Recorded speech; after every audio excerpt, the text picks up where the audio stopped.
ഇനി നീ ജീവനുള്ള ശരീരത്തിൽ കത്തിവെച്ചെന്ന് ഞാൻ അറിഞ്ഞാൽ I will thrash you, leave the campus and never come back. I am suspending you from the college with immediate effect.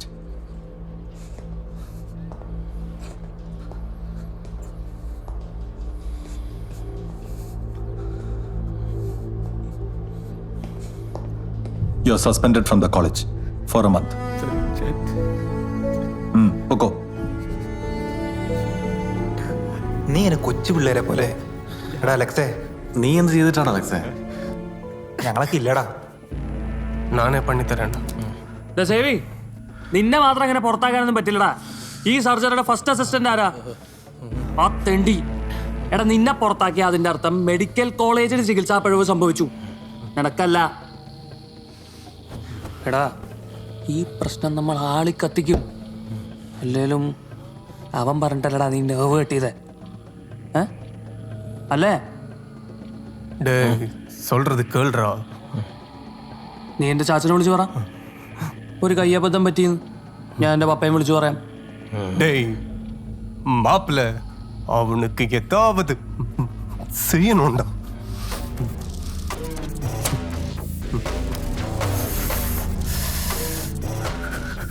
அவனுக்கு ஏதாவது பலமா கொடுத்துட்டு தான் நான் ஊருக்கு கிளம்ப போறேன்.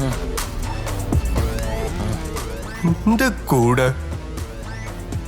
வருணவருக்கு வராம்.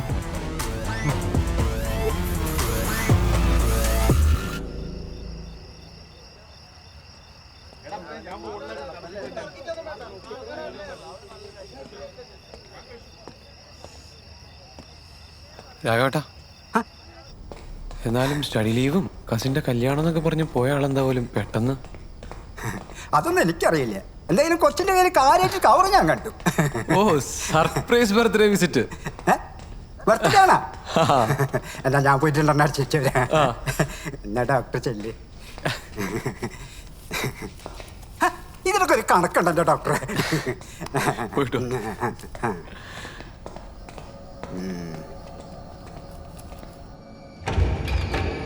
സുജാ,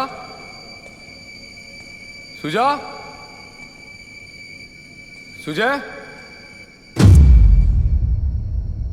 എടോ.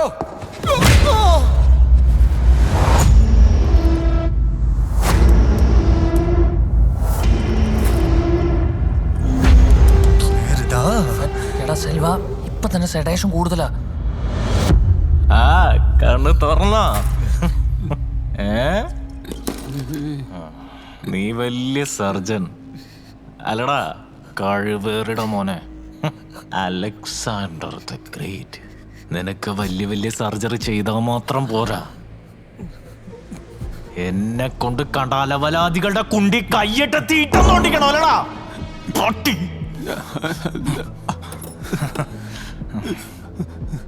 This is the last time I'm putting knife on a living body.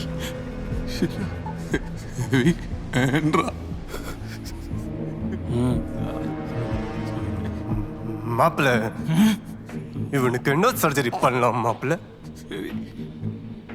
വലുതായി ചെയ്യണോ? ചെറുത് മതി. വസക്തമേ.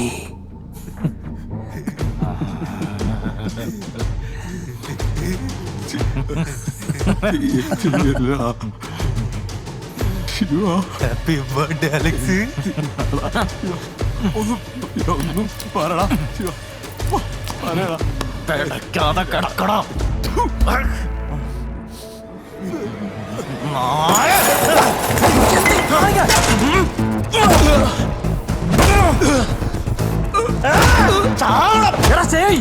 മതി, ചത്തു പോടാവൻ. What's next മാപ്പിള്ള? ആദ്യം നമുക്ക് ഇവിടുന്ന് ഇറങ്ങാം. ഇവിടെ ഇനി ഒരു തെളിവും ബാക്കി വെക്കണ്ട. അപ്പോ നിങ്ങളിവിടെ വന്നിട്ടുമില്ല, ഞാനൊന്നും കണ്ടിട്ടുമില്ല. വണ്ടി സ്റ്റാർട്ട് ചെയ്യടാ ശിവ.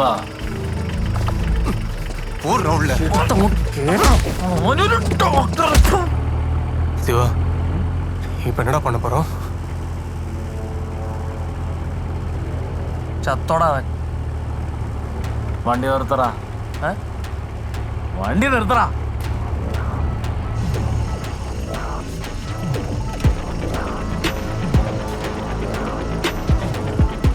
சேவி பார்த்து பண்றா.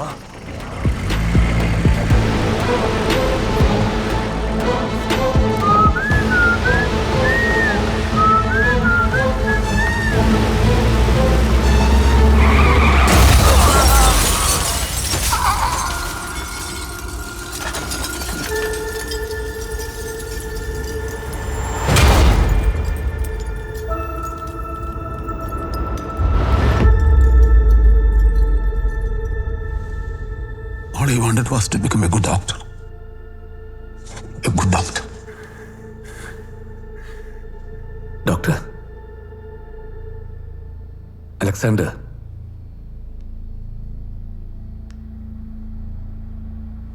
അതോടെ കൃഷ്ണദാസിന്റെ പിന്നാലെ എന്നേക്കുമായി അലക്സാണ്ടറും ഇല്ലാതെ. ഞാൻ സിവിയർ ഇഞ്ചുറിയുമായിട്ട് കുറേ കാലം കോമയിലായിരുന്നു. അപകടത്തിനു മുമ്പ് ഞങ്ങൾ ഒന്നിച്ച് മദ്യപിക്കുകയായിരുന്നെന്നും ഞാൻ എല്ലാവരെയും നിർബന്ധിച്ച് കാറിൽ കയറ്റുകയായിരുന്നു എന്നൊക്കെ അവൻ പിന്നീട് ക്യാമ്പസിൽ പറഞ്ഞു പരത്തി.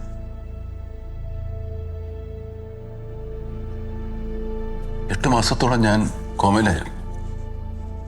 ഞാൻ എവിടെയാണെന്നോ എനിക്കെന്ത് സംഭവിച്ചോന്നൊന്നും ആരും അറിഞ്ഞുമില്ല, ആരും അന്വേഷിച്ചില്ല, ഒരാളൊഴികെ.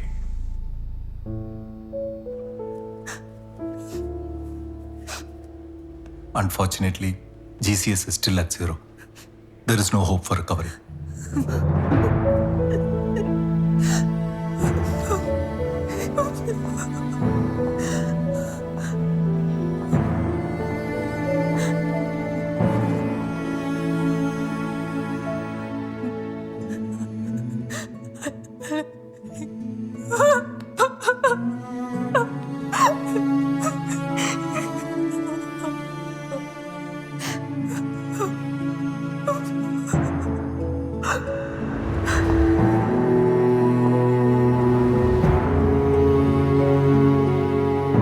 റിക്കവറി ഇനി ഇല്ലമ്മേ, ഒരുപാടായില്ലേ. ഇയാളെ ഇങ്ങനെയിട്ട് കഷ്ടപ്പെടുത്താതെ നമുക്കിത് റിമൂവ് ചെയ്യാം.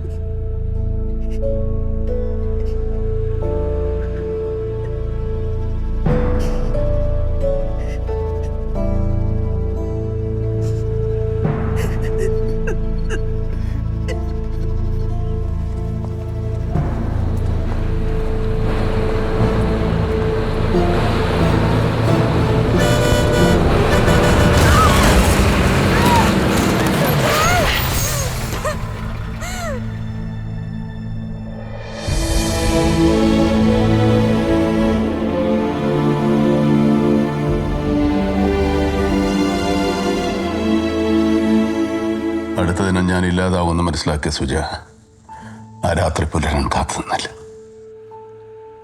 ആദ്യ പ്രണയത്തിന്റെ രക്തസാക്ഷിയായി ഈ ചെയിൻ ഓഫ് എവൻസിന്റെ രണ്ടാമത്തെ കൊളാറ്ററൽ ഡാമേജ് ആയി അവൾ മരിച്ചു.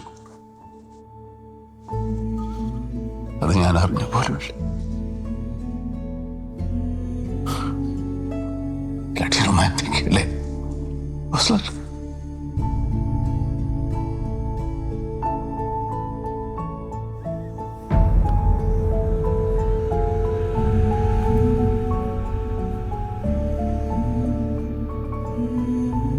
അവളില്ലാതായ ആദ്യ ദിനം തന്നെ എനിക്ക് ജീവൻ വെച്ചു. കഴിയായിരുന്നു.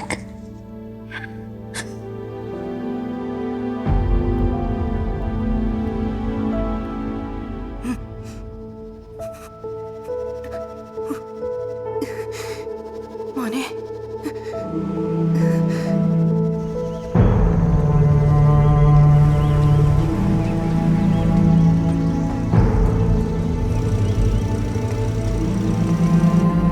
പിന്നീട് ഓൺ ആൻഡ് ഓഫ് കോമ പോലുള്ള അവസ്ഥ കുറെ കാലം. സന്ദർശകർ പതിയെ ഇല്ലാതായി. ഞാൻ തനിച്ചായി. എന്നെ പൂർണ്ണമായും ജീവിതത്തിലേക്ക് തിരിച്ചു കൊണ്ടുവരാൻ അമ്മ ഒരുപാട് ശ്രമിച്ചു. ഞാൻ പതിയെ സംസാരിച്ചു തുടങ്ങി, വായിച്ചു തുടങ്ങി. ജീവിതത്തിലെ കുറെ ഓർമ്മകൾ അപ്പോഴും തിരിച്ചു വരാൻ മടിച്ചു. അതിലൊന്നായിരുന്നു എൻ്റെ മെഡിക്കൽ PG കാലഘട്ടം. അത് ഞാൻ പൂർണ്ണമായും മറന്നുപോയി.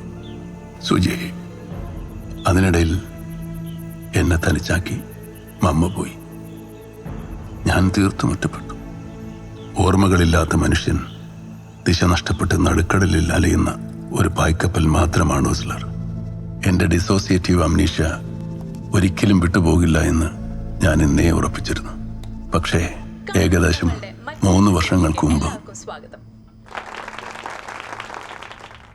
ഒരിക്കൽ ജൂനിയർ യേശുദാസ് എന്ന് പോലും അറിയപ്പെട്ടിരുന്ന ഒരു കലാകാരൻ വിധിയുടെ വിളയാട്ടം കൊണ്ടോ അതോ മെഡിക്കൽ കോളേജിലെ ഒരു കൂട്ടം ഡോക്ടർമാരുടെ അശ്രദ്ധ കൊണ്ടോ എന്നറിയില്ല, അദ്ദേഹത്തിന് തന്റെ ശബ്ദം തന്നെ നഷ്ടപ്പെട്ടു. നീണ്ട 30 വർഷങ്ങൾക്ക് ശേഷം കൃഷ്ണദാസ് ഇവിടെ എത്തിയിരിക്കുകയാണ്, ഒരു പുതിയ ആളായിട്ട്. കൃഷ്ണദാസ്, എന്തൊക്കെയുണ്ട് വിശേഷം? സുഖം. ഇവിടെ സന്തോഷം. നമ്മുടെ കൃഷ്ണദാസ് യഥാർത്ഥത്തിൽ ആരായിരുന്നു എന്നറിയാൻ ഇനി നമുക്ക് അദ്ദേഹത്തിന്റെ ഒരു പഴയ വീഡിയോ കണ്ടു നോക്കാം.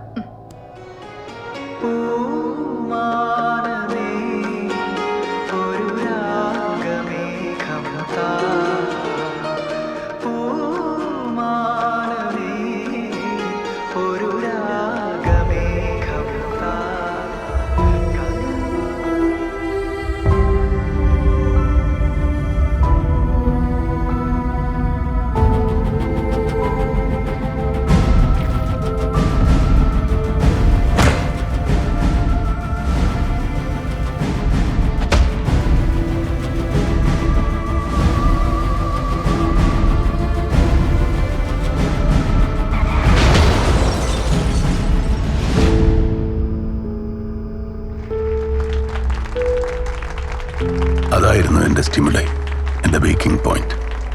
എനിക്കെന്ത് പറ്റിയെന്ന് എനിക്ക് മനസ്സിലായി. മിസ്റ്റർ കൃഷ്ണദാസ് അല്ലേ? എൻ്റെ ഓർമ്മയുണ്ടോയെന്ന് എനിക്കറിയില്ല. ഞാൻ ഡോക്ടർ അലക്സാൻ. കൃഷ്ണദാസ് അവസാനമായി പാടിയത് എനിക്ക് വേണ്ടിയാണ്.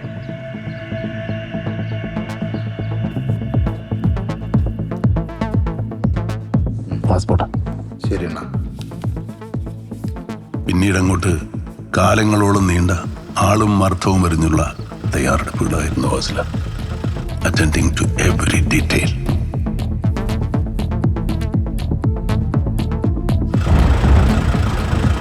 ഡോക്ടർ സേവിയെ കൊല്ലാൻ ശ്രമിക്കുന്നതിനിടയിൽ താങ്കൾക്ക് എന്തെങ്കിലും സംഭവിച്ചാൽ സത്യമറിയാൻ പുറത്തൊരാൾ വേണം. അതുകൊണ്ടാണ് കൃഷ്ണദാസ് പിടിതന്നതല്ലേ? സുധാകരൻ പയ്യാരത്ത് താങ്കൾക്ക് പകരം ദുബായിൽ പോയ ഞങ്ങൾ മാത്രം കണ്ടിട്ടുള്ള രേഖകളിലെ അലക്സാണ്ടർ ആരാണ് അയാള്? അത് താങ്കൾ അയാളോട് ചോദിക്കുന്നു സാർ. പ്രിയപ്പെട്ട പലരും പലതും നഷ്ടപ്പെട്ടവരാണ് ഞങ്ങൾ. മറ്റാരെക്കാളും നിങ്ങൾക്കത് മനസ്സിലാവുമെന്ന് ഞാൻ വിചാരിക്കുന്നു ഓസ്ലർ.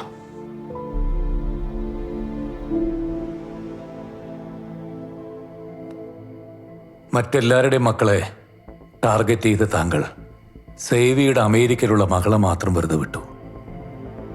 കാരണം സേവിക്ക് കൊടുക്കുന്ന ശിക്ഷ അത്ര പേഴ്സണൽ ആയിരിക്കണമെന്ന് താങ്കൾ ആഗ്രഹിച്ചിരുന്നു. Am I right? ഒരിക്കലും ഒരു നീതിമാനെ അല്ല നിങ്ങൾ രക്ഷിച്ചെടുക്കാൻ ശ്രമിക്കുന്നത് ഓസ്ലർ. ഞങ്ങളുടെ ഈ ദൗർഭാഗ്യങ്ങൾക്കെല്ലാം കാരണക്കാരായവരെ നിങ്ങൾക്ക് അറസ്റ്റ് ചെയ്യാൻ പറ്റില്ല. കാരണം അവർക്കെതിരെ തെളിവുകളില്ല, സാക്ഷികളില്ല. പക്ഷേ അവരെല്ലാവരും ഇപ്പൊ കരയുന്നുണ്ട്. ഞങ്ങൾക്കത് മതി. We are happy with that. പിന്നെ നിങ്ങൾക്ക് കുറച്ചു പേർക്കെങ്കിലും ഞങ്ങളുടെ കഥ അറിയാമല്ലോ. അത് മതി, അത് മാത്രം. ഒരാളുടെയും ജീവൻ എടുക്കുന്നത് അനുവദിക്കാൻ നിയമം പറയുന്നില്ല Alexander.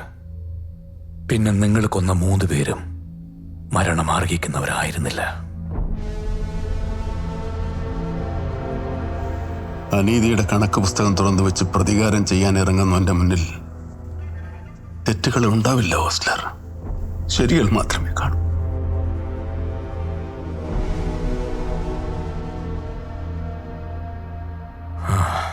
Okay, see you tomorrow. നാളെ ഒരുപാട് ഫോർമാലിറ്റീസ് ഉള്ളതല്ലേ? Take rest.